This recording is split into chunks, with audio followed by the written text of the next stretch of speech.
Bonjour Marc Lipinski. Bonjour.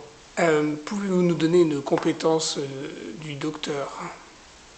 Une des principales compétences, parce que lorsqu'on fait un doctorat, on en acquiert beaucoup, des principales compétences, c'est d'être en situation de gérer des problématiques complexes.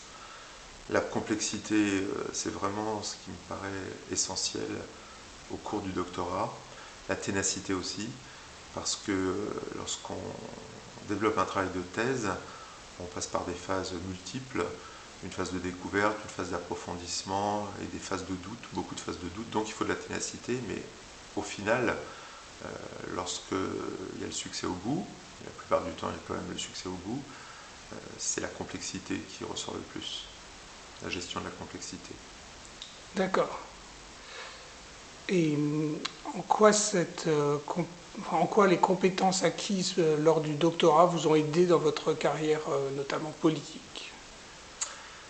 Et bien justement, la gestion de la complexité, c'est quelque chose qu'on a à faire dans l'ensemble des professions, mais à plus forte raison dans le monde politique, où si l'on veut être en situation d'accomplir quelque chose, il faut gérer tout un tas d'interactions avec des gens qui sont à la fois des partenaires, des gens qui ont les mêmes idées, mais qui peuvent aussi avoir des ambitions personnelles.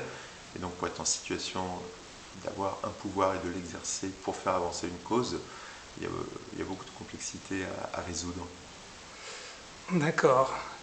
Et est-ce que vous pourriez donner un conseil pour valoriser le doctorat français ou le doctorat en général? Eh bien, en France, on a un problème avec le doctorat, c'est que justement, il n'est pas reconnu comme une formation spécifique qui apporte des avantages. Ça se traduit par le fait qu'il n'y a pas c'est pas reconnu dans les conventions collectives, c'est pas reconnu dans la fonction publique, au-delà du master. Et donc, une des premières choses à faire pour valoriser le doctorat, c'est de le reconnaître comme une formation spécifique qui donne des atouts supplémentaires, surtout pour affronter un monde changeant, un monde où les questions qui se posent ne sont pas les mêmes que celles qui se posaient il y a 10 ans, 50 ans, 100 ans. Et avec toute cette complexité, on a vraiment besoin de gens qui sont coltinés avec des problèmes de recherche, des problématiques de recherche, c'est-à-dire justement avec des questions qu'il faut affronter sans qu'elles aient jamais été posées auparavant.